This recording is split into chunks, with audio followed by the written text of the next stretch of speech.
Kieran, we've got to start with a shout out this week Yeah, we do. instead of a icebreaker. Shout out Victoria at the medical center. Yeah, shout out to Victoria. Fuck.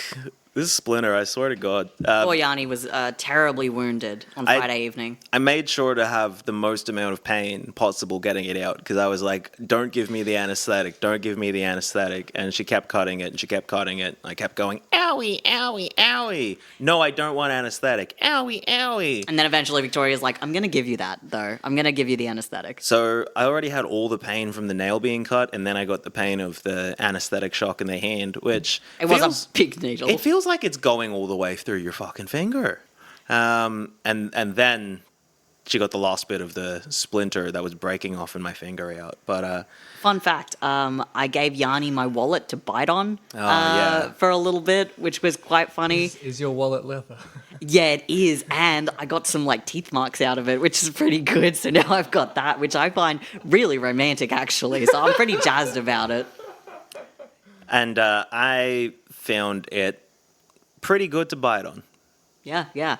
They need to sort out something alternative to needles, like nanobots or something, to kind of like hit the nervous system. Hit it real hard. Hit it real hard. Yeah, you want to hit that motherfucker real hard. Anthony Albanese, you heard it here first. We want nanobot anesthetic. Put them in the vaccine, so they're already there. Put the nanobots in the Perfect. vaccines. Wait, they're not in there already? No, they need the anesthetic nanobots. No, that's too. the autism Ocular in the misconception. vaccines. Yeah, Fuck, yeah. Idiot. Oh, I also got the tetanus shot. That motherfucker, bitch. Yeah, you got the tetanus Bitch shot is as swollen. well. But hey, people out there, I'm all clean. So, you know, rawr. Fuck. I mean, you know, people are entitled to their sexual proclivities. You know, I mean, let there be 1,000 blossoms bloom. But I ain't spending any time on it. But I ain't spending any time. But I ain't spending any time. Let there be 1,000 blossoms. But I ain't spending any time.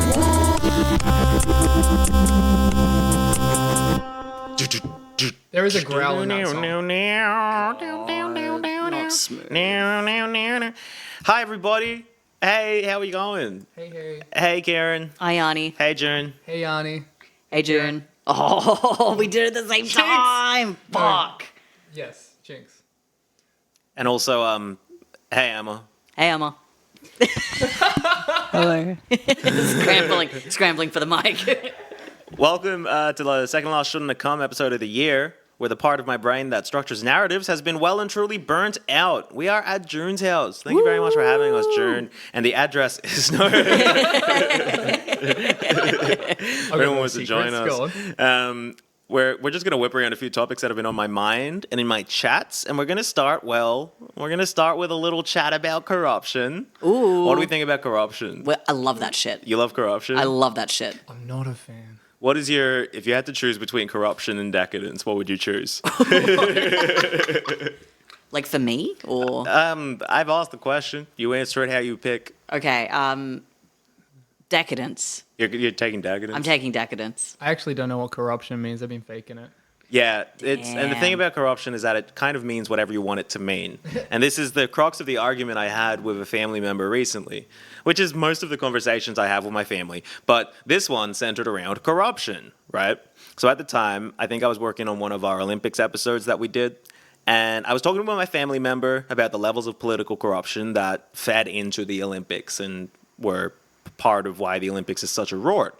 And my family member, who was from India, obviously, where, you know, in India, political corruption is kind of part of the fabric.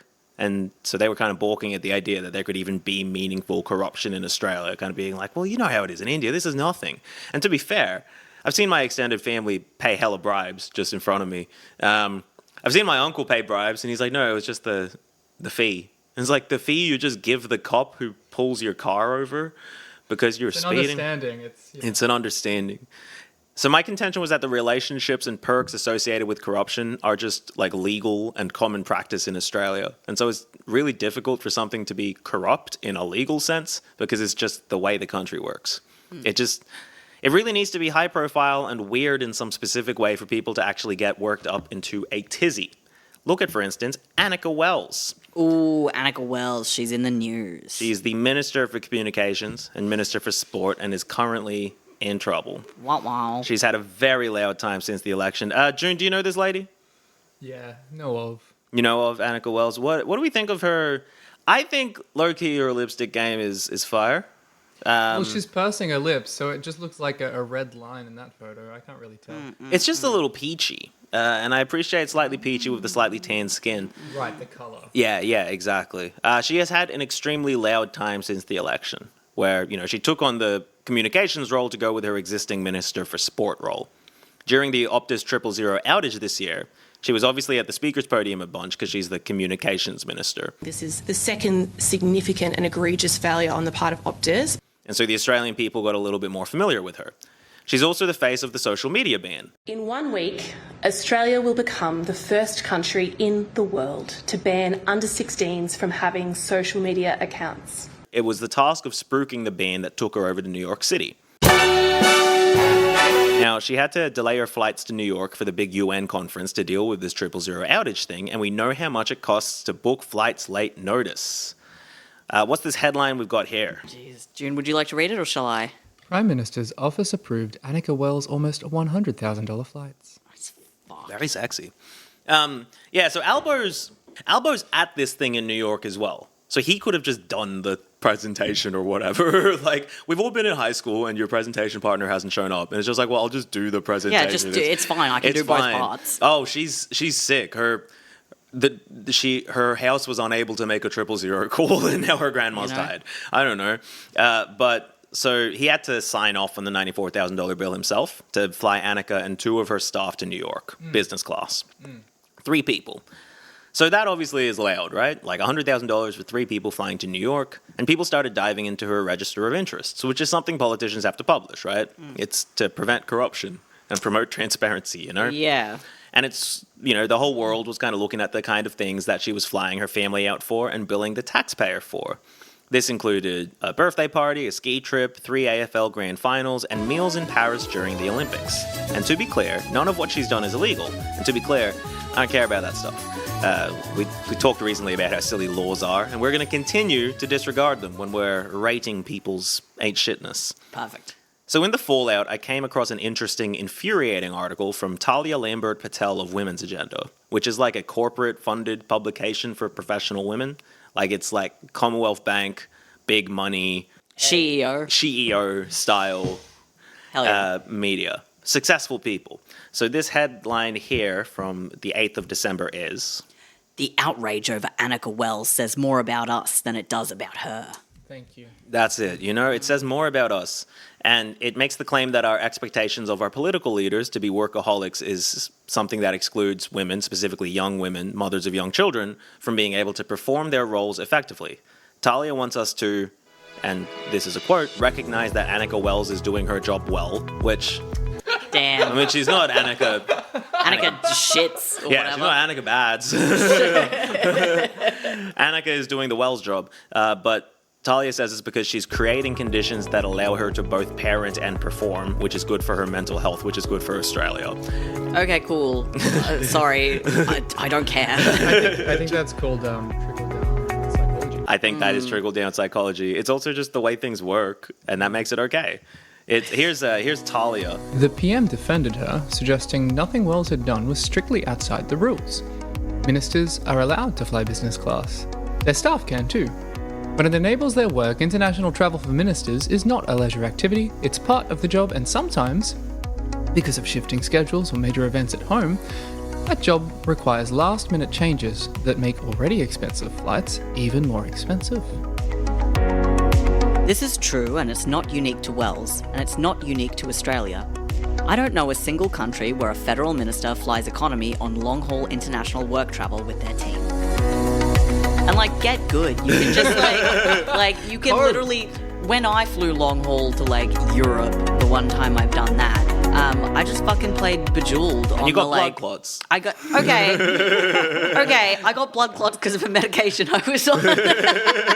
And that's how we do it. That's how the regular person gets to fucking Europe. Just get blood clots. You have to fucking grow compromise up. on something. Exactly. I took fucking Valium You to get were to on fucking New so York. much Valium. I was on so much Valium. The doctor gave it to me. Just like, oh, you don't like flying? Here, take this. Yeah, take this yeah. strip of 6 Valium. I'm like, this feels fake. You can't give me 6 of the pill. Just fucking take them. I don't care. And I mean, we all know that politicians are so unemployed. Like the job itself is imaginary. Yes. Like she's going to chat with some people. Just call them. Just call them. Didn't we install that overland telegraph table for some reason? You know? And like, if we're talking about this New York trip in particular, right? So why did she have to go? We already talked about that. Albo's there. My question is, why don't you know the answers? And I do. And on the 000 outage, why did she have to stay if the New York trip was so important? Like, it's not like she was needed to talk to Optus. Someone else could have done that too. She just needed to tell the people, like, we're talking to Optus. We're going to tell them they're not doing the right thing about this. You know, like, yeah, I guess from my perspective, I'm like, it makes sense for her to stay with the Optus thing because it's like, well, as a communication minister, like, when are you ever going to really, like, need to be here? Yeah. Other than when something terrible goes wrong with communication services. Exactly. It's the only Like, time why that are you she's then important. jetting off? Like, it gives, like, Scott Morrison Hawaii bushfires, you know? It gives Scott more. I mean, mate, I don't hold a social media ban. I don't hold a Facebook account. Yeah, so Talia's not interested in analysing if any of those priors about, well, is what she's doing worthwhile in the first place. Because for Talia, Anika Wells represents diversity in politics. And the lack of diversity in politics has nothing to do with what politics is, in Talia's mind. The fact that politics is this game of schmoozing and schmaltzing and international jet setting is why it is something of, you know, minimal diversity, I suppose, compared to many other things in the Australian sphere. Because we know that, yeah, the game of politics is just having enough money to be linked up with the leadership, and Anika Wells, I would contend, isn't meaningfully diverse in the context of politics because she is the kind of person whose family have ski trips. And we all know that continues to be the kind of person in politics. And that's what the political class of this country wants. Here's one from Annabelle Crabb. She ate expensive food in Paris, where food is expensive. You gotta be Damn, really... that's crazy. That's crazy. Whoa. Fucking hell. Like it's in that Annabelle Crabb tone of like, well, I do know what's right, and often she does. I've often enjoyed Annabelle Crabb. This is a big swing and a miss from her. She ate expensive food in Paris, where food is expensive. She went to sporting events. One wonders how many of the thundering personages calling for answers over the Wells ski weekend have actually taken twin toddlers to the snow as part of a work trip. Okay, my rebuttal here is why would you take children on a work trip? To the snow.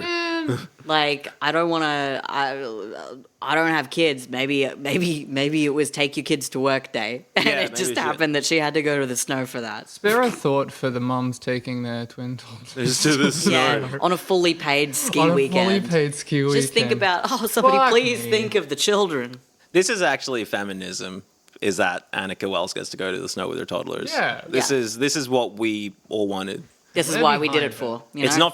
not for working women. It's for No. the No, I mean for like as you've both said, most people aren't taking their twin toddlers to the snow. That's just simple as that. Like I don't think many of the thundering personages calling for answers have done it because they're like, well, I can't afford toddlers or the snow. I've for what it's worth, for your great news for the antinatalist crowd, which is me, Australia's birth rate is currently at an all-time low.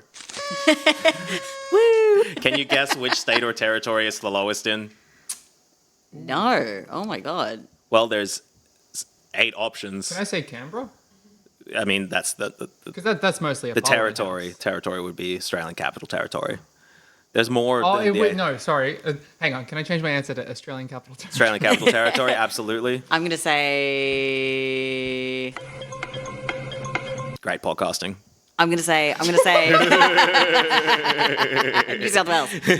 New South Wales. Emma, do you want to guess where the lowest birth rate is in Australia? I want to say Victoria, just because, Victoria. Melbourne has a lot of, those like cool, childless young people. Yes. That's what I'm, yeah. And it's wishful thinking Because it is the ACT. Oh, fuck. It is so much the ACT. The ACT, the average woman has 1.27 children. Damn, that poor second child. Yeah. Well, 0.27 of it, you know? So 1 in every 4 families has a second child, I guess is the way you could put it, in the ACT. That is actually kind of fucking crazy. And like the national average, which is already quite low, 1.48, like it's way lower than that. Obviously, part of that is because like a lot of people kind of move to the ACT, live there for 10 years, and then leave bounce. to have kids. Yeah. So I guess the amount of parent age people without kids in the ACT is going to be very specifically high. Oh, so it comes down to almost like residential, like people residing in as ACT. much as the fact that like it's not. Yeah, okay. It's not people born in the ACT. I imagine it's true. Like I was born in the ACT. I'm not having kids. But yeah, so you've got old ass parents taking their 1 and a bit kids to the snow. Oh right, the age of these ACT parents are like 34. Yeah. So yeah, these old ass parents are taking their 1 and a bit kids to the snow. And let's talk about that for a second. Let's talk about Threadbow for a second. All right, so here's something from Greenfleet, which is a charity that works with companies to reduce their deforestation or whatever by doing offsets, which are also a fake thing, and we know that. We'll talk about that one day. This is how they describe the challenge of working with Threadbow. Partnership with Greenfleet. Fueling snow grooming machines and buses requires diesel fuel. Snow grooming machines. Sorry, I've I never would never heard groom that. snow. I've never groomed snow in my life. The accusations are false. I just had to digest that one for a second. Fueling snow grooming machines and buses requires diesel fuel, and currently viable fuel alternatives are not available for these vehicles. As a result, Threadbow Resort is keen to minimize their environmental impact in other ways. They have now offset over 20,000 tons of carbon dioxide from vehicles and machinery emissions through their partnership with Greenfleet. This is the equivalent of removing over 4,600 medium-sized cars off Australia's roads for a whole year. Visitors and staff can purchase Greenfleet offsets when buying from the Threadbow online store. You can buy a tree. Oh, shit. 100% of the funds support Greenfleet's native revegetation work, allowing visitors to lessen the impact of their resort visit. It's on you. It's on you. Damn. It's your fucking fault if you come to my place, my Threadbow snow place, and you don't buy a carbon offset. Are you actually fucking sick? You want everyone here to die? That's fucking disgusting. It's like when you go shopping and like they ask if you want to donate to charity at the registers, and you're like, no, I don't want to do that. And Motherfucker, like, I'm at McDonald's. you know, it's like, oh, you want to give the 85 cents to Ronald McDonald charity, and I'm like, bro, Doesn't he have that? Why don't you just pay the 85 cents out of what I'm paying you in the first place? Yeah, just give him that. Come on, man. No, and it's also like, why do we have to have the fucking diesel-powered snow mountain in the first place? It's a complete waste of time. It's like, well, if we have to have the diesel-powered snow mountain and resort town with golf course, we have to turn on the snow. It's not good enough that we can just have a resort where snow happens naturally. There's we have not enough. to make it. Threadbow can't do enough snow to be a ski resort. No, it's just slush and fucking chunks up there. And it's been decided that we have to have the ski resort. A ski resort in Australia. Anyway, do we have to have the Alpine fucking roller coaster? They put an Alpine roller coaster in. Do we have to set fire to the sky for a snow roller coaster? They have an Alpine roller coaster. June's booking a trip. Damn, is that like... Wait, Trevor's on the list. Trevor's on the list. The Alpine roller coaster, is that like a genuine roller coaster, but like, you know, like up there? Or is it like a crazy toboggan track? Oh, it's a roller coaster like built into the mountain. That's fucked. Yeah, look. It looks like the best environmental case scenario for an Alpine roller coaster in that they've built it around where the trees are and such. You know, as opposed to destroying the trees and stuff. Like, it goes through bits of the mountain. But again, it's also like, and also we built like a new fucking hotel. Yeah, it took 12 generators casino or whatever. I wonder if like the carbon dioxide from the exhales of the screams could be worked into the trees, you know, like they're absorbing that carbon dioxide. Yes, absolutely, yes. These are scream-powered trees. We are creating the Monsters, Inc. universe. Perfect. This is exactly what I wanted. We've got this headline from The Guardian today. Carbon capture was spruiked as a way of limiting our emissions, but has Australia been greenwashed? No. That's crazy. But yeah, the further question, like, why do our politicians constantly have to go places? And like when they're there, like doesn't Anika Wells have enough money from her parliamentary salary to buy expensive food in Paris? I mean, we could put them on house arrest. We can put them on house. Well, that's what I was about to say. Like if I'm making the rules and you get elected, and this is Like, this is just at the general elected motherfuckers, not specifically at Anika Wells. She recently got death threatened because of this expenses thing. And I want to be clear. We're making the point that it's not an Anika Wells issue. However, Anika Wells is an issue. But yeah, you need to have approval from 100% of your electorate to leave your house in the morning, I think is how it should work if you're a politician. That's really funny. Because if there's someone in your electorate that's like, no, then you need to deal with that problem. And that's the cost. That's how it's going to have to be. Like, fucking leaving the city? No, you represent us. You stay fucking here so we can talk to you when something's wrong. Heavy is the crown. Stay home. Exactly. Heavy is the head that wears the crown. Oh, fuck. Is the saying. Heavy is the crown. Heavy is the bracelet. Heavy is damn, it's just heavy heavy, is the head man. when crowning. Heavy is the head of the baby. Crowning. Fuck.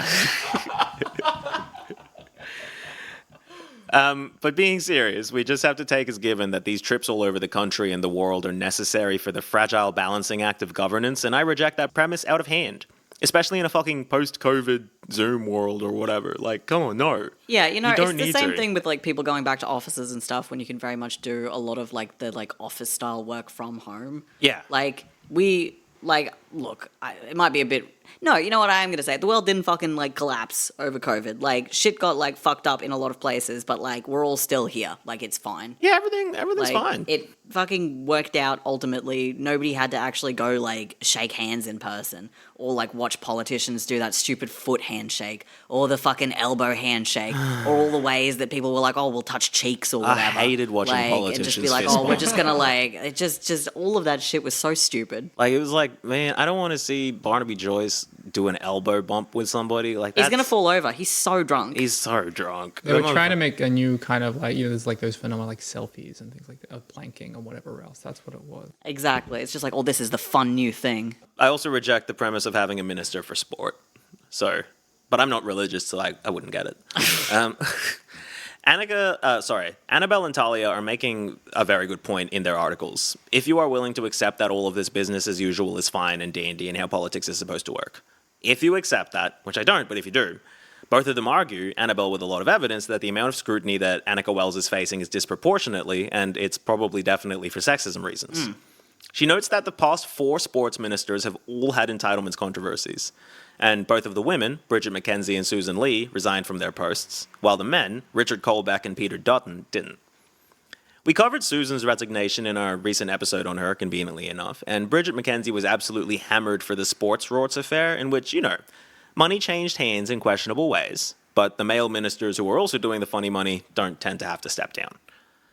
I dug into the Richard Colbeck situation, and it happened in 2022, when he was Minister for Sport and Aged Care Services. Richard skipped a committee hearing, so like a formal meeting about COVID-19 in aged care homes, right? Here's the headline.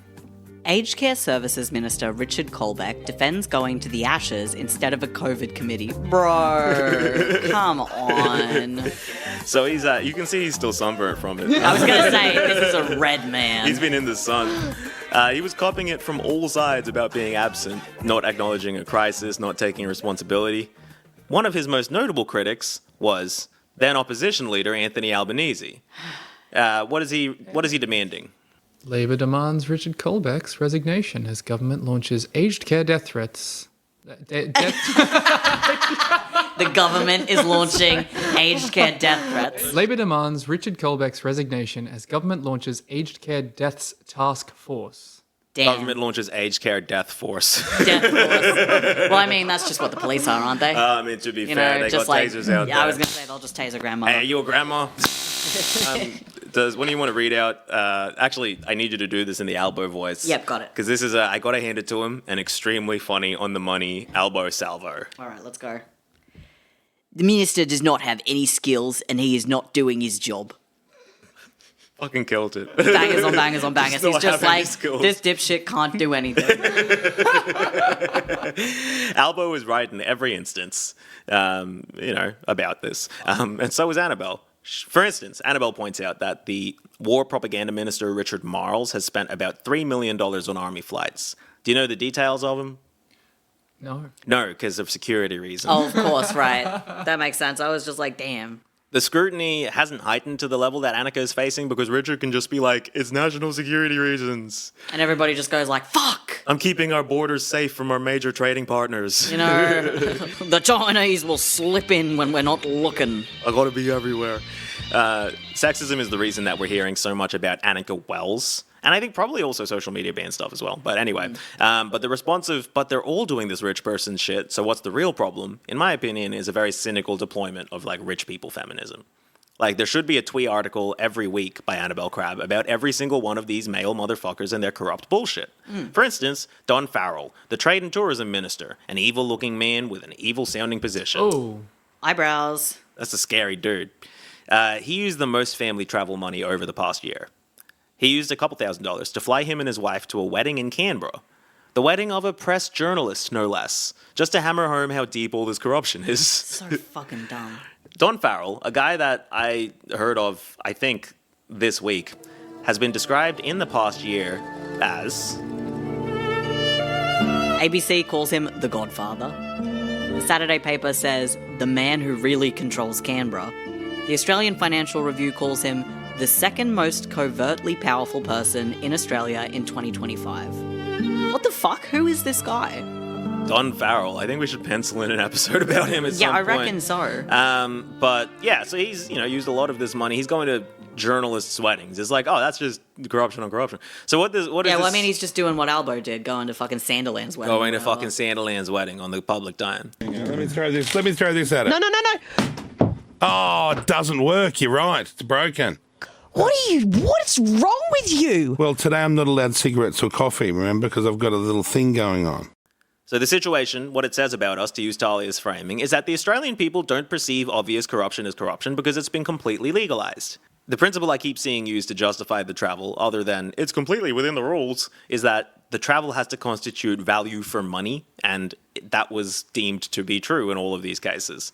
Which is not a real principle if you decide what the value is. Yeah, what the fuck? And those values are probably decided through, lobbying, because we're a lobbyist-run country, and a business lobbyist is a type of person we should not accept morally or socially. So let's get into what these flights were actually about, though, the social media ban. I feel slightly tickled to say this, but a couple of people got in touch to be like, hey, what's your take? I love being a take queen. That's my goal.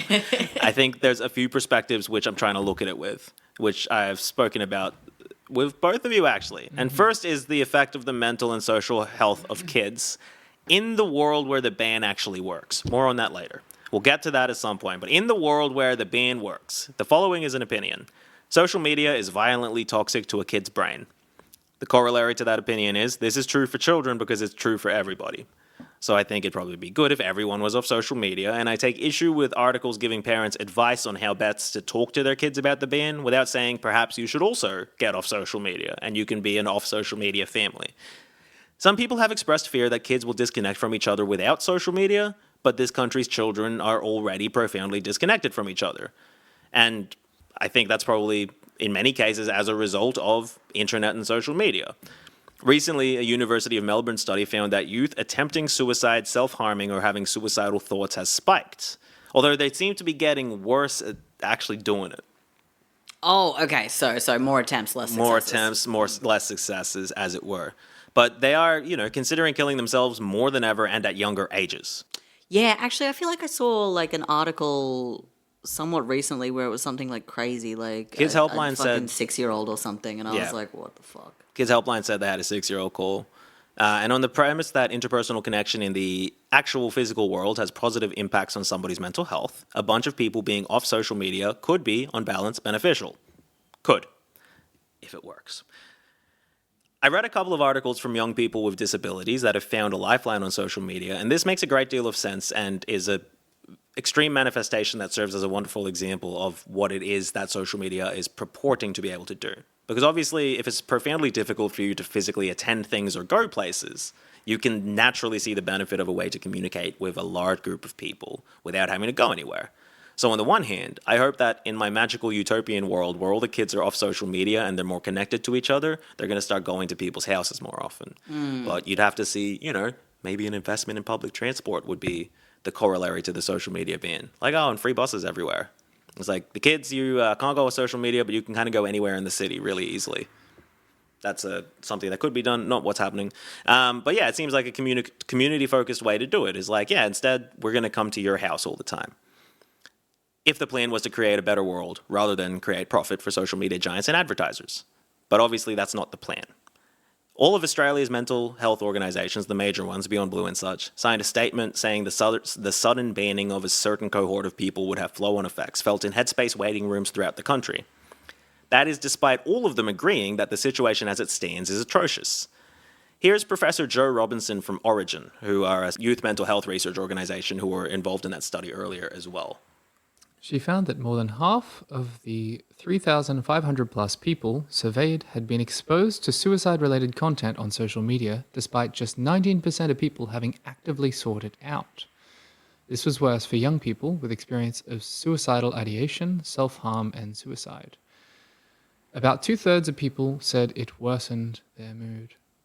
Yeah, which makes complete sense to me. Like, the way that the algorithm on most social media works is about whatever is going to get the most, like, engagement, and frequently that is going to be stuff that is, like, fucked, right? Because if you see a fucked video, you'll probably look at it for a moment more because you're like, whoa, what the fuck is going on? And the algorithm doesn't know that you're doing that out of shock or disgust or, like, morbid curiosity. It just goes like, oh, you like that shit? Oh, you like that shit? You want to see more of that? And then you just have to see more of it. There is some, like, pretty grim, yeah, I mean, like, definitely, like, I constantly reference that book, Age of Surveillance Capitalism. Yes. Which goes into an example, several examples, but goes into an example where I think it was in Australia, Meta had basically worked out a day-by-day schedule of teenagers' moods where they could sort of intervene with content or, you know, insert little seeds to further influence or feed off of that point in the week, like when they would be most likely to be anxious, when they would be most likely to be feeling lonely, you know, these things, and very much shape their brain in a sense. That's fucked. Through the algorithm. Fucking hell. Yeah, I would have to get the complete study to be more articulate than that, but that's the kind of the paraphrase of it. If you want to give it a read, The Age of Surveillance Capitalism, The Fight for a Human Future at the New Frontier of Power by Shoshana Zuboff. Surveillance capitalism, I think we've all heard the story about, like, a girl whose algorithm figured out she was pregnant or whatever. Yes. And that was a few years ago at this point. And, you know, in the same way that through social media, if you're lucky and in a good space, you'll find things that you couldn't have found before. But if there's something that you could be caught on negatively, that will almost definitely find you and take you down that hole and speed up that process. That's almost another thing of it, is like the bans of what is allowed on social media, they're far less rigid than, you know, you would expect. If content is outrageous and horrific and whatever else, in many cases it's allowed to remain, because that content, unless it's going to drive people off the platform. Yes, exactly. And that's basically the thing. That's the only metric that is actually being followed by these companies. Exactly. That's why, like, you know, shadow banning occurs when you show genocide, but also, like, if you have, like, things like gore, pornography, whatever else, that is available. That is available on these sites. There's ways to post it that don't get caught by the, you know, relatively, because the moderation team is some AI and then some motherfuckers in, like, India and the Philippines and shit like that, you know, who are just looking at gore and pornography throughout the day. And when we're talking about, for instance, the amount of footage that came out of Gaza, you had a set of people who were, you know, bearing witness was the phrase I heard used a lot. So basically people, for instance, in Australia who are just, like, watching all the kids getting blown up. On the other side, you have people who are probably watching the equivalent footage from Israeli sources. I know that's probably just on Sky News, where it's like, oh, look at the Hamas. This kid threw a rock, or whatever it is. And both sides of the content are able to get out. Neither of them is really, like, presenting a truth to somebody who didn't know it, because they're just siloed into these different content ecosystems. And everybody is as traumatized as possible by what's happening. Yeah, and I think we do get addicted to it as well. Like, I know, for example, like with the Charlie Kirk shooting and stuff, like, part of me was like, oh, I don't think I want to see this. But ultimately, I was like, well, I'm going to go watch the video. And I did, because I wanted to see it, I guess. It's a terrible base instinct about myself that I don't really like. But I think sometimes when you have one of these big instances of like, oh, here's a really violent video that everyone's talking about. Here's something horrible that everybody's talking about. Sometimes you just go and seek it out because you're like, well, you know, everybody's talking about it. I don't want to be left out. But also there is that sick, twisted thing where the more you see violent content, be that gore or pornography, the less sensitized you are. The more desensitized you get, the more it will take to shock you, I think. And it's a weird spiral. I feel this in myself sometimes. There's almost this like part of me that's like, I could handle it. Yeah. I could see. I you know, like, I mean, like, it's not that I'm like this is pleasing in some way. It's not like I'm like enthralled, you know, like excited by it or anything like that. I realize that it's incredibly morbid, but there's a part of me that goes, I could probably handle it. And so you go and you watch, say, for instance, I haven't actually seen an uncensored video of the shooting because I've recognized now what this, you know, can do. But yeah, exactly what you're saying. It's like in the same way that empathy is muscle. I'm trying to think of like an analog to it. You know, like sensitization is almost maybe it doesn't line up perfectly, but it's like, you know, like being sensitive to these things. It erodes much quicker than you realize. It really does. I think empathy being a muscle, you didn't, I think, even need to go further than that as an analog, right? It's a muscle that you are working against when you're watching these videos because your body naturally is trying to feel empathetic to something it sees. Like when you see, for instance, whenever I think about the fucking splinter in my finger and how it went all the way in my finger, all of you kind of feel it a little as well when you think so about sad about it. And like we grew up on fucking Live Leak and like, you know, all of that. Like, I mean, people just being like, here, watch this random link that you have no context for, and you open it and it's someone touching the wires above a train and electrocuting themselves. You know, Yeah, some shit or like like that. just a guy like shooting himself in the head. Yeah. And like, you know. Yeah. which we were on the wild west of this. I feel like that probably shaped our brains. Yeah, Absolutely, for sure. absolutely. And I think we all learned how to deal with it because as much as moderation didn't exist, there also wasn't as much stuff on the internet. And so Yeah. we all learned our own ways of dealing with it. Some of us kind of, like you're saying, for instance, with the Charlie Kirk thing, we're just like, no, I know, like, I don't engage with that because I just don't engage with it. It doesn't work for me. Now you don't really get an opportunity to go somewhere and chill out, I suppose. It's the same footage on all the platforms. But anyway, the ban. Back to the ban. Oh yeah, hey, do we reckon? What do we reckon? How's it gonna work? Like, they're obviously not arresting kids they find on social media or finding them. Which is fucked. I think I really, and I'm saying this, and I really mean it this time. Adult crime, adult time. Adult crime, I'm adult sick, time. You know? Oh, you want to be big and grown and go on Instagram like the big kids, do ya? You're going to prison. Straight to fucking jail. Straight to fucking jail where you can't go on Instagram. You're not going to be as punished for being on Instagram as like having a bottle of wine in public if you're 14.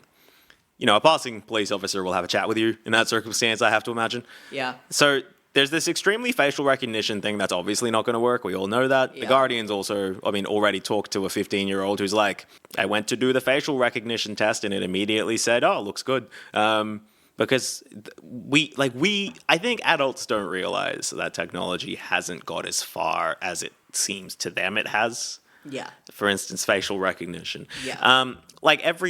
Every kid of color is going to get passed through that. They think we're all fucking 5 years older than we are. Yeah. They're like, oh, your skin is Absolutely. so weathered and leathery. It's like, no, I'm just brown. Jesus, motherfucker. they're just like, what the fuck? This isn't a white person. You must be ancient.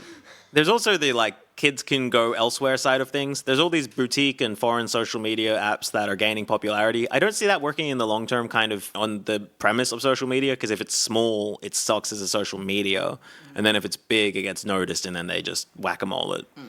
I just have to imagine kids will get back to texting. That's what most of the articles are saying. It's like, yeah, all the kids just swap numbers on the last day. It's like, oh, this is just the same situation. Like, maybe it's going to... Return to tradition. Return to tradition. I think it'll be good for iPhone. Everyone's going to want to be in the blue text group chats at the end of the day. Like, that's going to be the big thing. It's like, well, if you want to be in a group chat, you got to be in the iPhones to be in these mass group chats or whatever.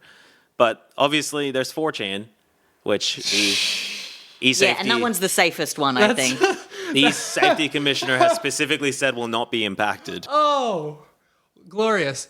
Well, I can say that probably 70% of the worst shit I've seen on the internet would have come from somewhere like 4chan. Or it's cooked up there, or something like that. Yeah. Her exact words were, "No, it's really an image board," which, like, it's still really bad. That's a weird way to downplay 4chan. No, she's, to be really fair, and I'm going to be fair to Julie Inman Grant. I don't think she's stupid. I think a big part of that was that she wasn't born in Australia, and so she's just a little smarter. No, I'm joking. She's American. It's not. It means nothing. It means nothing. But she's basically saying, like, it's an image board. You're not creating an account. The mechanism of the enforcement would have to be completely different. And so what they're doing with the social media ban, like, technically would not work with 4chan. So I don't understand why you didn't just ban 4chan immediately then. Like, why you... Yeah, like there's no one who's going to come after you with lobbies if you block I'm not saying I'm for prohibition in a sense. I think, like, you know, like we'll get into all that, but like I feel like who's going to come after you if you block 4chan? I think on principle you can get rid of 4chan. Anonymous. We are anonymous. We are legion. We do not forgive. We do not forget. Anonymous. Oh, they are shit. legion. Bring them back out. Yeah, block 4chan and Anonymous will come back. Oh, What are they shit. going to do? They're Change the ABS website so it says you've been hacked by Anonymous and put a penis on it? Like, what are they fucking going to do? And They what's the took problem down- with that? I Yeah, want it's that to fine. happen. Like, let them do it. Like, it's like, oh, they're being creative. They're not on social media anymore. It's worked. They'll take down Internet Archive a third time. Is Anonymous taking down Internet Archive? Or second time? Why? They did. Well, allegedly they did. Allegedly. How can someone be allegedly anonymous? Well, Either we know who they are or we don't. So like within the last maybe I think year, there was like a I'm gonna call it an anonymous action, where like someone did the whole video with the Guy Fawkes mask and whatever, and they were basically taking down Internet Archive, and it was something to do with like to direct the world's attention to Gaza. It was very tenuous. It almost felt a bit false flag. It feels completely fake. Yeah, like I haven't followed the story since it happened, so I don't know what came of it. Maybe you, listener, can go ahead and check the email internet. us. Tell us what's happening if the internet's still up there. Look, the Internet Archive is back, so I imagine what it is that they were like, what's the highest profile thing that us dickheads can hack? And they ended up in the Internet Archive. They're like, well, anything higher profile than this has like better systems. We can't get into that shit. Internet Archive is already like the John Wick poster with like everyone's pointing the gun at it. Like, I mean, like everyone wants Internet Archive's blood. It's my favorite website. I rely on it so much, actually. Yeah. But yeah, Julie Inman Grant, the e-safety commissioner, she seems like someone who, I guess, understands the internet relatively well. Previous to this role, she worked for Adobe, Microsoft, and Twitter. Damn. When she was fresh out of uni, she turned down a role with the CIA. Got to hand it to her. Turned down that role. Principles. That's principle. Damn. You know. No, I think she was like, I want to tell my family what I do. I wouldn't be allowed to. So here's the platforms being banned and not banned. If you want to have a little look at that, we don't have to read through it all. But just any Lego highlights. Play, thank God, is not affected. Lego Play is on the list, on the good list. Yeah, Goodness. I think it's interesting, like with Roblox not being impacted, only because there were all those articles coming out being like, I went on Roblox for one day and I was sexually harassed and called a slur and like shit like that, and it's just like, damn, that's crazy. Damn. Emma can speak about Roblox and Emma's been calling people slurs on Roblox. Yeah, of course, every day. She's in Roblox forums, sending feet pics. Okay, so no, I only actually start at the ripe old age of 29. I started using Roblox just this year because I saw Dress to Impress content and I thought, that is my shit. Like, that is the shit that I wanted to play when I was a kid and what I want to play now as a 29-year-old. So I'm on Roblox now. You're Robloxing. I'm bloxing. Do you want to give your username? No. And And also, her mobile number is 04. it does start with 04. I can confirm that. All right, I narrowed it down, folks. I can confirm that Roblox is crazy. Like crazy. the chat, oh my god, yeah, the slurs, oh my gosh. They have this chat filter which is meant to work and it fucking doesn't. Like it doesn't at all. It will block out the funniest things. Like you can't say the word love sometimes. Like just sometimes if you try and say love, it just is like, no, you can't say that word. But people will be saying the N-word just like easily. So yeah, I could confirm Roblox is crazy, but I feel like if you blocked it, I don't know, maybe there would be a kid riot or something. I think a kid, like, I mean, it get them off their damn phones. Yeah, there's the Roblox is obviously one of the big ones that people are talking about. Discord's another one that people are like, I can't believe that's not it's not affected. Discord's on the good list. That's not affected? Yeah, Discord's. Yeah, Discord's keep on the Discord list. going. There's some great stuff on. Like you can get like PS3 emulation ROMs, updates, etc. In theory, Discord. It's in theory. Parody. Yeah, really handy way to get them. You can get. I mean, someone could get a lot of hard to access ebooks from a random Discord server as well in parody. Yeah. Another big concern I'm seeing people talk about is the effect that the ban might have on youth activism. Now, ABC talked to somebody who I think is biased, but in a sweet way, because she is a 16-year-old with a climate podcast. Aww. And so she's obviously like, you can't take the social media away, my activism. Her name's Ivy Sheng, and her contention is that social media is where young people are able to develop political views and then also engage in political activism. Now, this was in the context of some analysis over whether there could be a court case about the ban in general. They talked to constitutional scholar Anne Twomey, T-W-O-M-E-Y, Twomey, who has this really good quote and then a really stupid quote right after. Who wants the good one? Oh, would you like the? Can I have the stupid one? You can. Okay. The law is not going to get kids off their devices and out into the back garden, nor is it going to do much to protect them from harm. So I think that's true, especially as they still have the internet in general and they're just going to figure stuff out. But then specifically talking about political development, I thought this one was a big whiff. A young person could not make comments on videos on YouTube, indicate likes or dislikes for videos, or upload their own videos. This is likely to inhibit the person from engaging in political debate. So my first thought was like, have you been to a YouTube comment? Like, you're kidding yourself. And also, they can still have these discussions in other circumstances. I mean... But I actually got an Lgram. So the Lgram says that YouTube comments are actually high-key the most constructive of any social media platform. I suppose I was forged in the fire of 2008 era India versus Pakistan cricket highlights, and so, Damn. this is not constructive there. But I apologize to the apparently good commenters. Apparently YouTube's a good place to get some political discussion. I imagine that's only if you're on political discussion YouTube videos. If you're in the right place. And I think if you're in the right place, you're going to be in the right place without the internet as well. Yeah. So I think it's a wash overall. You know, I think there's a subsection of kids who, sucked into social media, aren't developing social connections that might drive them to participate in community activism, or they become activated in a way that's extremely deleterious to themselves and society, like they're sucked into the manosphere or on pro-anorexia spaces or real estate agent TikTok. Yeah, and that's fucking sickening. It's evil shit. So we all know by now that TikTok is one of the best apps that you can be on as a real estate agent. You know, like if the social media ban were to work, and I think importantly it can't work if everyone still has a phone, conceivably some of those kids would be more activated and engaged than they are currently, and it might all come out positive. And then you have the like political information and debate side of things, so the access to that information. Obviously, Wikipedia is still around. So the info is still there, there's a just different set of barriers. I have no doubt that Albo would love to silence all political debate.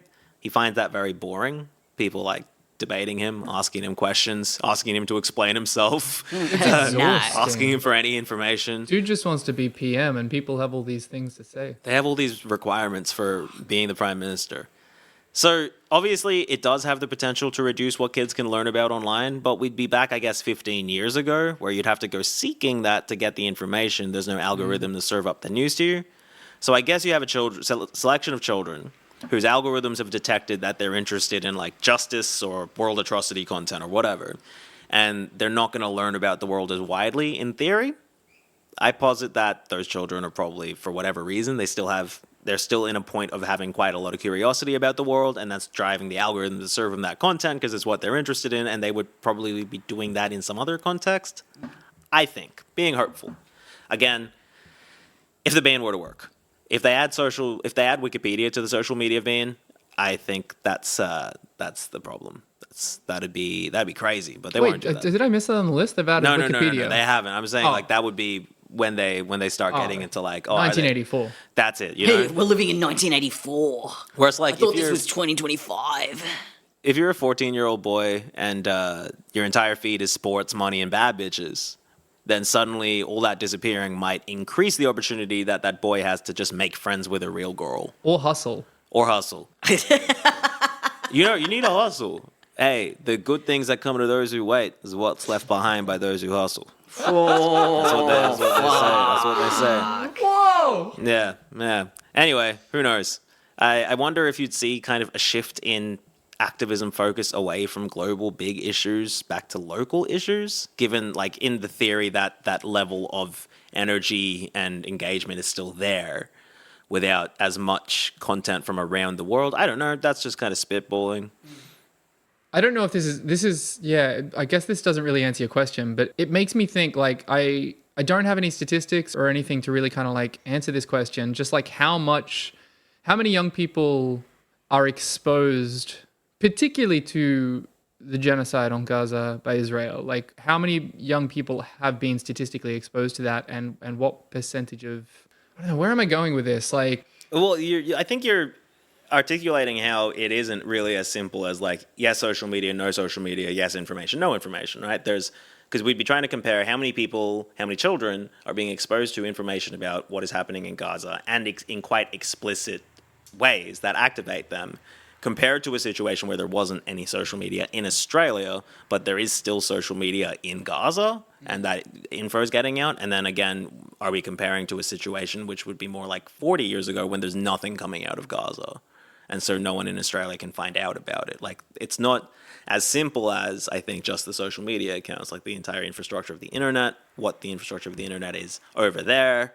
And if those kids, let's say that they see something about Gaza on their timeline in like the 3 hours of the day that they're scrolling through Instagram, if in that 3 hour period, all of those kids, and again, being very utopian, all of those kids are like just out doing stuff, how many of those kids are going to meet people from Palestine or from Lebanon or something, which could put them down that path in a different way? Which path?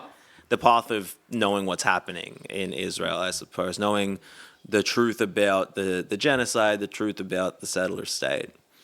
Right. So, like, sorry, you're saying, like, in contrast to them experiencing that online, how many are going to experience it in real life? Well, that would be what you'd have to. That would be what you'd have to try to figure out to come up with a statistical answer. Yeah. I mean, yeah, again, none of this really sort of like responds to your question, which is like, you know, do people switch to a focus on local issues? Because I mean, maybe what I'm going for with this is that I feel that like this, you know, witnessing these horrific atrocities from, you know, the palm of your hand has activated a lot of people, I think, and that's very much an opinion, not a fact.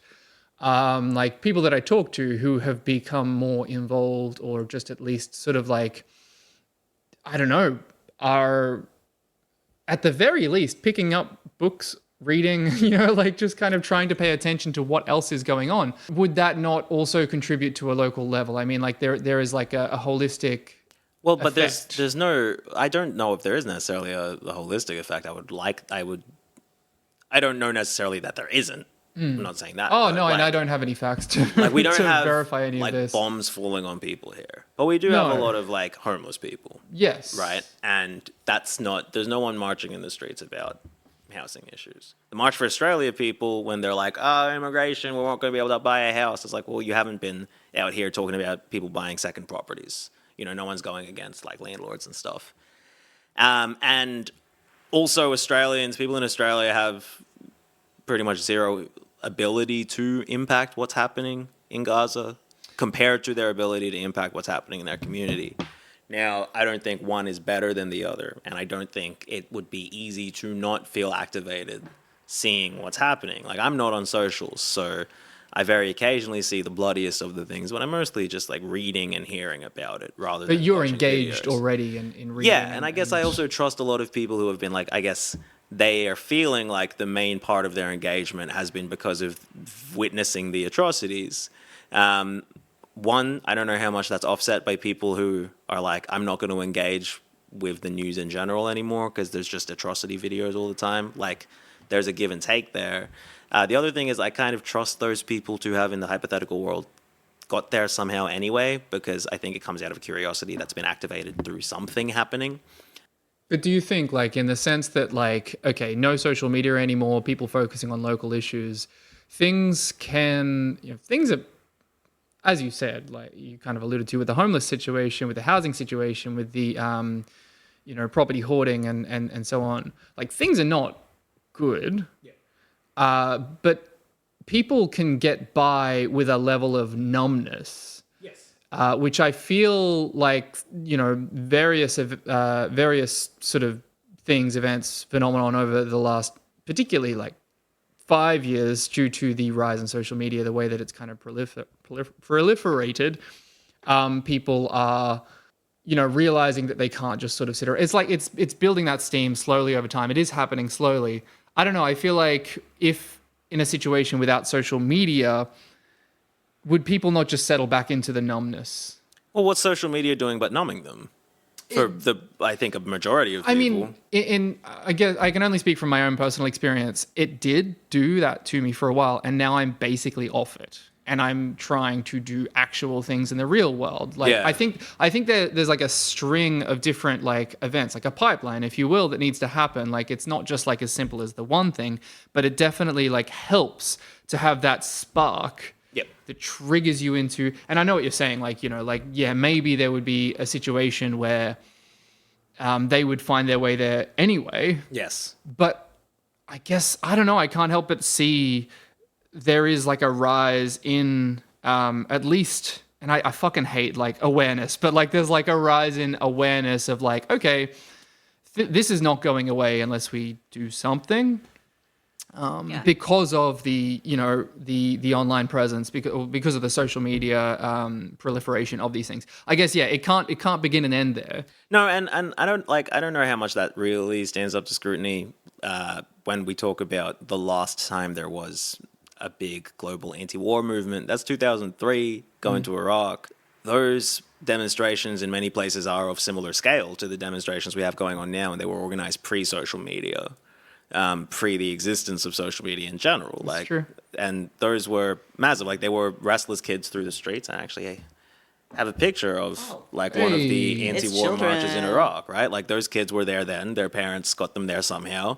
Yeah. There's not, I don't think, a set of good people who align themselves with justice. There's just people who see things and learn things and meet people and live lives that teach them the language of the world. Yeah, and I think I don't know where this kind of fits into the discussion, but I think there's a part of social media that does operate very much as news in the way that traditional media has done. Like, the stuff that we're seeing with Gaza at the moment reminds me a lot of, the story of the Vietnam War, where, people were able to back home in, the West see footage of what was actually happening. Yep. And how that changes your perspective, and how there was immediately like we can't be doing this shit. Exactly. Different to, the world wars or other major wars beforehand, where you don't get to physically see what's going on unless you're actually there. And that information is restricted. So few people will actually be there, in the same way that, nobody here, like none of us are going to be in Gaza seeing what's happening. But through the eyes of someone who is there, we are able to see that and generate an empathy. Yep. And I think there is an aspect to social media that has that guerrilla style of reporting, in seeing like a genuine life and genuine experience that someone's going through, that we don't get with the news as it is now either. And I think it's because, like, it all comes down, in my mind at least, to capitalism and the way that all of these different things, the longer they exist and the longer that they become popular and used by the masses, the more likely it is that the ownership of them has to be, like, conglomerated, you know? Like, because that's how capitalism works. If there's money to be made, you're going to look for the cheapest way to make the money. If you have the cheapest way to make the money, then over time you're going to have more money. You can buy the other person out. exactly. And then, you know, it becomes a new form of control and blah, blah, blah, blah, blah. And then we get, you know, I think some of what you were saying with, like, it just becomes a thing where you just kind of, like, whatever benefits were there originally sometimes get so bastardized into just becoming, like, a thing that just exists to grab your attention. Yeah. Not for a purpose, but just to have it. Well, I mean, I don't think it's right to look at what social media does, like, as a benefit that can be bad. I think for some people it provides some things, for other people it provides other things, but it will necessarily provide both of those things. Yeah, that's the thing. You don't get to choose what everyone gets out of it. I don't It's know just there. exactly if people are being turned away from things. But It's I also think, a moving tide. exactly. Yeah, yeah. But There's never one point of, like, you know, you don't have a consistency in, like, what social media is doing. But Yeah, absolutely. But the other thing that I think is not being accounted for properly is that there's a lot more people in Australia who are Palestinian, Lebanese, Syrian, Iraqi, Afghan. Those people are having kids, and those kids are growing up going to Australian schools, and so there's just Australian kids who know about Palestine, who know about Israel, who have heard about it, Yeah. who have actually talked to somebody about it. And that's happening, like, without social media as well. And that's something that, if in my utopian idea about the community, but again, all of this is in the world where it'll work and it's not going to work. And maybe we should finally talk about that. Can right? I just, before we go on, Yes. this picture of, like, the kids protesting, and there's, like, a horse cop Yes, there is a horse right cop. behind the kids. Right behind a kid with a Ready to Che trample. Guevara flag who's having a great time. He's This living. kid looks like he looks fun. He looks like he's, like, running from the cop. Incredibly photogenic young lady right there. Yes. Look at her. Absolutely. She's, like, right at the camera, just Stunning. stunning. You got some. So where is this? I thought it was Canberra. It kind but of looks like Canberra I think to me. It looks like modern Canberra, which means I think it's probably Sydney. Yeah, that Because I makes don't think sense. Canberra looked like that in 2003, but Certainly it not. looks like Canberra. And yeah, you see, like, this kid with the Socialist Party sign there. She's having a great time. You see Fire. also, like, people from all over the world. Like, yeah, there were big demonstrations. There's always been big demonstrations. And yeah, definitely check out the YouTube if you want to see the horse cop running over this kid. But yeah, so what's the move if it doesn't work, right? Let's say they're circumventing the ban through fake profiles, friendly family members who will, like, set them something up, niche social media, some other weird technology. Let's say that, like, it just nothing's changed. Then what does Australia do? Now, for some background, Australia's ban is one of a variety of measures being taken around the world to restrict children's access to parts of the internet. The mayor of Toyoake in Japan, as per the conversation, issued an ordinance in October limiting the use of smartphones, tablets, and computers to 2 hours per day for people of all ages. I wasn't expecting to have a favorite Japanese mayor, but shout out Masafumi Koki for this, because this is what I've been saying. Damn. If adults are not held to the same standards, children will not accept the rules. And Huge. you know what? Yeah, vibe. Like, I get it. You know, everyone remembers being a kid and being like, well, why do you get to stay up late? I Yeah. want to stay up late too. And it's like the adults shouldn't be staying up late. That's bad for them. It's going to give them bad, like, they should be going to bed early too. Like, that's true. The kids were right, just the wrong way around. We should all stay up late. And it's like, no, shut up. Shut up. But, like, it's an honorary thing. He obviously hasn't, that you can't, that's not a, I mean, you how can't- is he going to enforce Exactly. that? And maybe that's the thing here as well, right? Is that just, I guess, a nice analog for what we're doing now? Like, oh yeah, here's the ban. You know, this is what we should all do. Yeah, a law is Will only as we- good as its enforcement. Yeah. That's why, like, so there have been some kids who have been, like, Snapchat will block you if you tell it you're 9. So all you need to do is not tell it you're 9. Again, and it's like, Kids aren't you know, going to figure that out. There's no way they know about numbers it's like, being bigger than 'cause, other I mean, numbers. we all would have done that anyway. Like, do you mean I would've? remember, because you know, you sign up to something and you're just like, yeah, I'm a decade older. I'm just No, going to for- change my thing to being like, yeah, I was born in 1983. Yeah. You know? No, frankly, like, I don't give my actual birthday to anything that I don't have to. That's fair. Like, even as an adult, I'm just, like, changing all the bits around. Like, I'd be like, you "Ah, don't need fuck to it." fucking know. But Denmark, for instance, right? So in Denmark, they've they've got a digital ID system, and they're considering tying the social media ban to their existing digital ID system. And that's something that people are pointing to as the inevitable next step for Australia, where kids have figured out these enforcement mechanisms. Or, like, I don't know, when they just have to deal with the fact that 16-year-olds are still on social media, that's still really bad anyway. They're like, oh, we've only dealt with a small part of the problem. There's obviously a frightening proposition in the current ecosystem where a great deal of the restless energy of younger people is spent online, and so any cause kind of has to reach them online. But any cause with a possibility of success is something the government, in theory, doesn't want you engaging in. So if you have significant motivation to hide your opinion about it, you're going online, a digital ID makes that a sphere lost to people trying to do activism. I do still think that it means people have to be figuring out how to be people in public again, and that's still an opportunity. But again, we'll see if they actually do a digital ID. Because the only other option I can see is actually banning the websites from operating in the country at all. Yeah. And that'll negatively affect advertisers' profits. Kieran, as we were chatting about yesterday, actually, a big chunk of shopping is just done through Instagram, through Facebook. Yeah. Which is wild to me. But they want the situation where people are constantly able to easily access their money and spend it. And social media is a big part of that. So, like, I don't think the Alberta government's really, like, they're trying to minimize the social and maximize the commercial when it comes to media you use on your phone. I think is what is going to be tried to be. Like, there's no talk about, like, why do we need to have Instagram as a country? Even, like, and, you know, I'm not to sound reformist, but as we were talking about the other day, like, regulating. Yeah, even that was the whole thing with demanding QAnon. proper regulation. Was like, Absolutely. you know, Meta, step up and stop the kind of funnel that keeps leading towards, you know, boomers towards conspiracy theories. Just do something about it. But then it comes down to, is Australia more or less powerful than Meta? Exactly. And it does seem like Australia is not as powerful as any of the social media giants. Of course, and it's kind of laughable for any Australian to think that we are. That Australia has a really inflated sense of ego globally. Yes, incredibly. And it is always deeply embarrassing to me to see politicians act like, you know, that what we can swing our little weight around. Yeah. For what?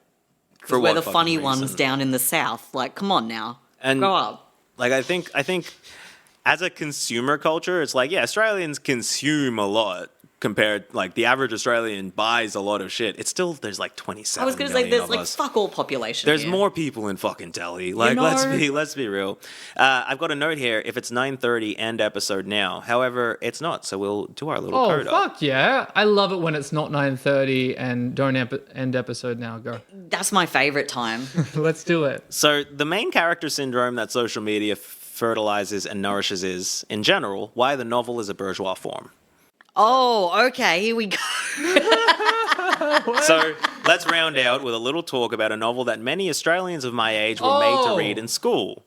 The 1989 Bryce Courtenay novel, The Power of One. Very excited about this. Oh, God. This is my fucking crap right I'm here. going to learn how to box. The Power No of one will call me pisshead anymore. Let me just get the Marmite out of the fridge so we can have ourselves some cheese, some toast. I'm going to become a springbok. As you might have been able to tell, The Power of One's about a South African kid. He's British South African. His name is PK. In the novel, his name is PK because it's short for Pisskop, which means pisshead in Afrikaans, after an incident where a bunch of Afrikaners or Dutch South Africans piss on his head. Oh, so he's not an alcoholic. No, they call him Pisshead because they pissed on his head. Here's there's Peacock. God, that's actually the cover that I remember. That's the one we got in school. So that is the young readers edition. So that's why. Fuck. And there's Bryce Courtenay there, who looks, again, sunburnt. Also, Kind of he's on looks a like the chair. child, though. He does look like PK. He's also on a chair, which does seem to be what the art in the room. Pictures of the chair. What is going on here? That's Bryce Courtenay. So PK ends up going into boxing because of a guy named Hoppy Grunwald, which is... Yeah, sure, fuck it, why not? That's Hoppie, Hoppy, which is the most Afrikaner fucking name I've heard in my damn life until the next one. Oh, no. And then he takes piano lessons from Karl von Wallenstein, who's known as Doc. Of course. Oh, I remember this part of the book. Yeah, so Doc gets imprisoned for being German. This is during that war. Yeah, and he goes to prison to learn, like, piano and Yes. also to box. Yeah, so PK visits him in prison and meets a mixed-race guy named Gil Pete, who works at the prison. In the movie, Gil Pete's played by Morgan Freeman. And also in the movie, PK is called PK because his name is Peter Philip Kenneth Keith. That's Philip with one L and Kenneth with an I as well. Yeah, fuck it, Kenneth. No, Kenneth. Kenneth. They're naming people like it's like a Mary Poppins song. Yes. Oh, fuck. They're His naming name is people my like- name too. Or whatever. They're naming people like I named Pokemon, man. So Gil Pete teaches our precocious pisshead how to properly box, and PK unites all the prisoners by being good at boxing or something, like the black prisoners, and then the prison wardens kill Gil Pete. Yeah, damn. That's roughly what I remember. Do you remember that? Yeah, I remember some shit like that, and I think, mostly what I remember is it's basically like white boy stuns black Africans with boxing. Yeah, that's basically He boxes in perfect strong or whatever. Like boxes in perfect Zulu. Yeah, that's basically it. I think he beats a white kid in the fight. But anyway, so that's what I remembered about the book. And then there's this whole section that I have no recollection of. So after the war, the now free Doc gets help from a local British librarian and Jewish school teacher to make PK the smartest and most athletic kid in the school. So the whole school and neighborhood put their resources behind making PK the best and smartest boxer. That's the power of one, baby. That's the power of one. That's the power of one whole village. So then he gets to go to this fancy school called the Prince of Wales, and then this happens as per the disarmingly blunt Wikipedia page. At the Prince of Wales.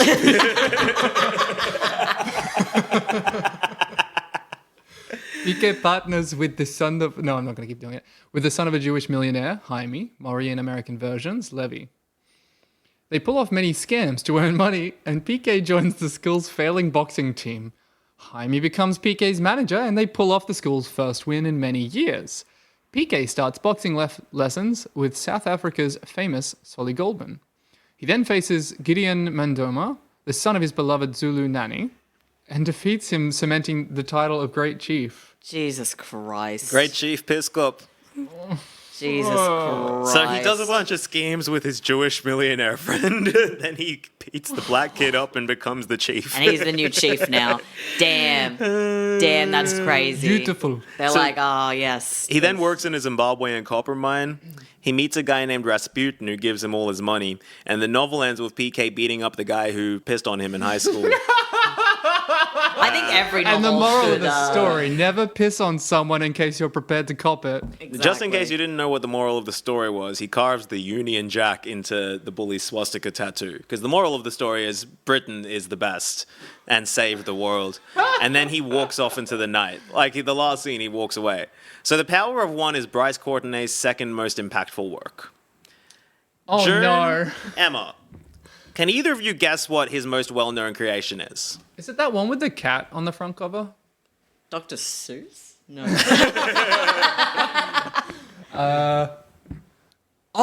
Power of Two, Electric Boogaloo. Oh, shit. Power of Two Electric Boogaloo is about installing railroads. Em? Wait, so creation is in what? Like book or just like invention? You've like did he noticed make that things? I said creation. instead of Yeah. book. Like did he come up with like a really good recipe or something? Like You're closer. You're closer. Oh, I am? I You're am. closer.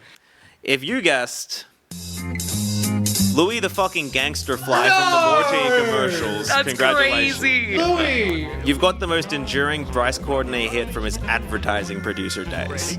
If you also guessed the Yowie chocolates, then damn, Oh, get I guess you fucked. know a lot about Bryce Courtenay because he did that also. And if you guess the Milky Bar kid, Whoa. get the fuck out.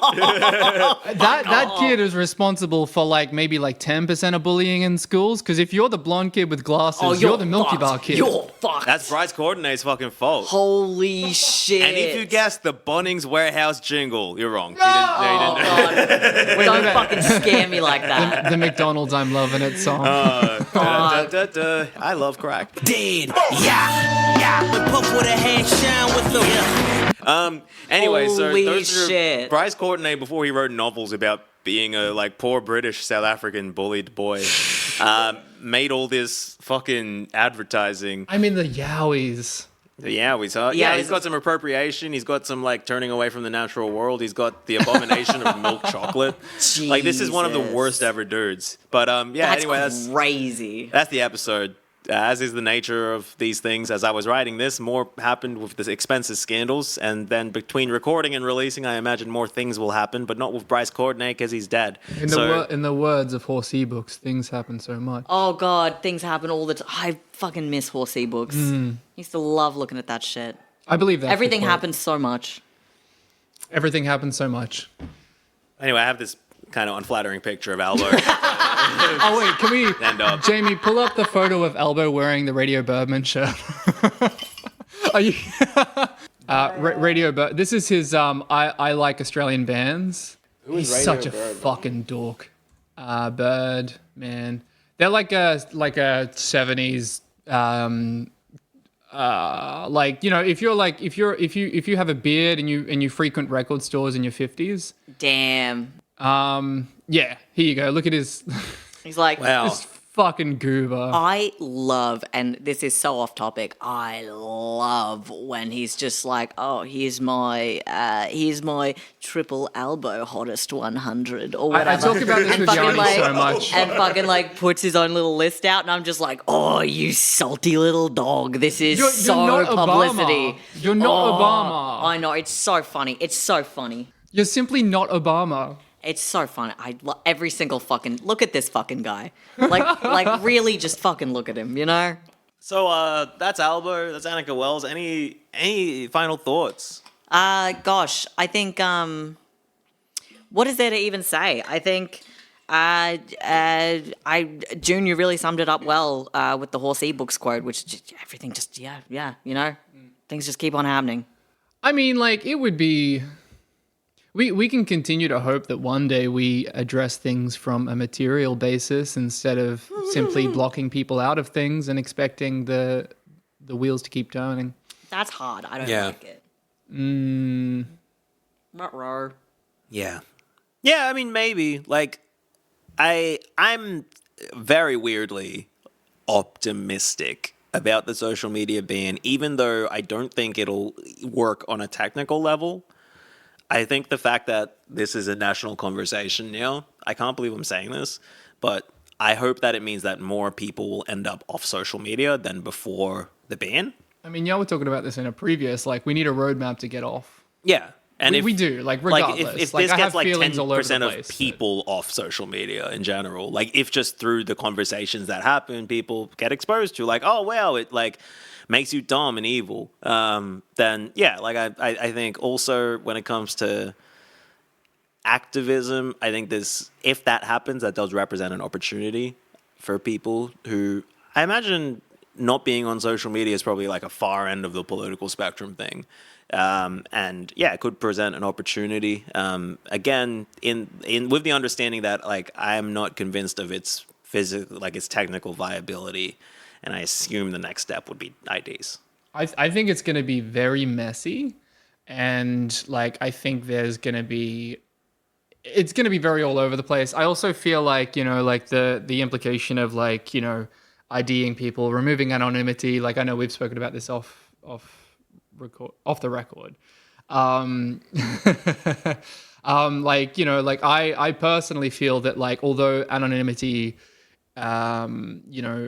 causes a lot of bad things to happen, and I think particularly maybe at the stage that the internet is at, we're fast approaching complete dead internet theory. Yeah, I'm really excited. It's kind of it's all over the place in my head because on the one hand I feel I don't want us to head towards that point of like eliminating anonymity, because like I feel like it has been beneficial, but also maybe that time has passed for it to continue to be beneficial, given the fact that like, yeah, like I mean, like there's like it's hardly controversial. There is basically proof online of like people, particularly the US military, flooding Reddit or other such sites with, we know like the Israeli propaganda centers. Exactly, Israeli bots propaganda and centers, shit like that. bots, Like, small we know companies. this happens. We all know this happens, and anonymity allows for that. The structure of anonymity allows for that, right? In a sense, because you don't know who anyone is. It's weird because I think people are probably on balance less anonymous now than they were before the internet. Just because of how much more surveillance the internet allows for. Well, that's it too, like right? The anonymity of like I can go online and say whatever I want anonymously. However, it's increasingly difficult for me to go anywhere anonymously in the real world. Yeah. Like the internet was kind of the last place you could be anonymous still. Yeah, I think it's kind of like it was kind of like I suppose, bell curve where, you know, you've got pre-internet, it's like you can't obscure like your likeness or your location because you just are there physically. Yes, you are there physically, but if you go to the next town, no one knows you. Exactly. Whereas then with the internet, it's like, yeah, you can like you can obscure what you look like, where you're from, all of these different things until, of course, the structure of the internet becomes more standardized and we get the socials in the way that they are. And it's like, okay, now I can click on a profile for someone in Alaska and know their name and their birthday and whether they've got children and where they work, and I can go through their posts and see what they said about January 6th, and like, you know, I can see all of these things about someone that I will never meet and that 3 seconds ago I didn't know existed. Yeah. You know, I think it's absolutely, there's been like a curve of anonymity, and I think, yeah, we're very much at a point where it's not possible to really be as anonymous online. Well, it goes even deeper than that. Yeah. Like the way in which like social media sites build a personality profile of you. Yeah. It goes right down to the psychological level, particularly if you're using like, you know, Siri or Alexa or something like that. And it's fucking listening anyway, like. And it's listening anyway. Like it's listening when your phone's off. They can get like right inside your fucking brain with this shit. So like, yeah, I mean, sorry, I'm 13 and this is deep kind of talk right now. But are we being joined? We're being joined, and that's probably also a good time for us to finish up. We've got a cat walking into the room. June, who's our kitty friend? This is Sprout. And Sprout's... He's a little ginger boy. He is far more intelligent than your average ginger. Yeah. And far more intelligent than me. Mm-hmm. And Sprout's here to tell us to finish up recording. So it's been, June, thank you very much for having us and for being on the show today. I hope to have you on again in the future. This has been Shouldntacome. You can sign up to our Patreon where I actually have a plan to get some episodes up soon. I'm chatting with Elle sometime soon. But yeah, so patreon.com/shouldntacome, SHOULDNTACOME. That's where you can get our episodes there. You can also see a video at youtube.com/@shouldntacome. That has the slides that we talk about in the episode. And maybe one day I'll put some like animated GIF of stars moving in the background or something pretty to give you something to look at, you little piggies. And you can email us, shouldntacome@gmail.com, if you have any questions, if you want to ask June about her incredible hair and what she does to maintain it. And once again, her address is... No, I'm just... bye, everyone. Bye. See ya.